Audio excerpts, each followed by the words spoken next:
கவனிக்கிறார் சாயி கவனிக்கிறார் தன்னடியவரின் மனதை சாயும் கவனிக்கிறார்.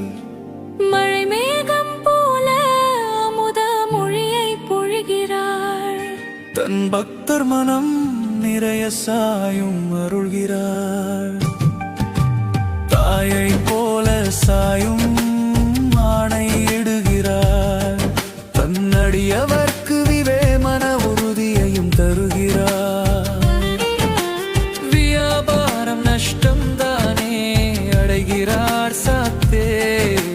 நீள சாயின் பாதம் தானே வந்தடைகிறார். ஒளிரும் ஜோதியாக சாயை பார்க்கிறார் சாத்தே. தன் மனதில் அமைதி நிலவுவதை உணர்கிறார். குருசரிதம் சப்தாகம் செய்கிறார் சாத்தே. சாயின் ரூபம் கனவில் தானே காண்கிறார். மற்றும் ஒரு சப்தாகம் செய்கின்றார் சாயி.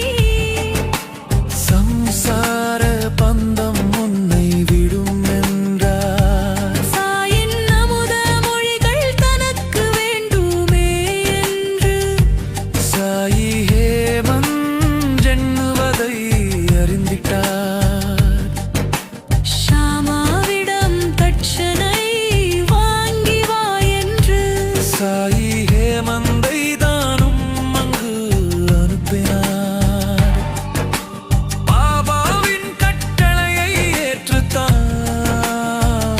ஷியாமா வீட்டுக்கு தான் ஹேமந்தும் செல்கின்றார்.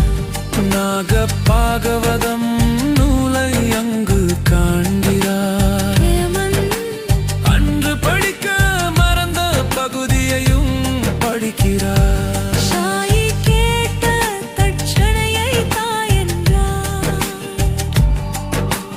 15 வணக்கத்தினை ஷியாமா தருகிறார்.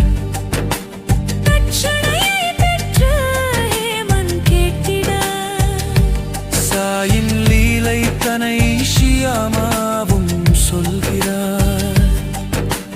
பாபாவின் புகழை அறிந்த மூதாட்டி உபதேசம் பெற நினைத்த கதையை பகர்கின்றார்.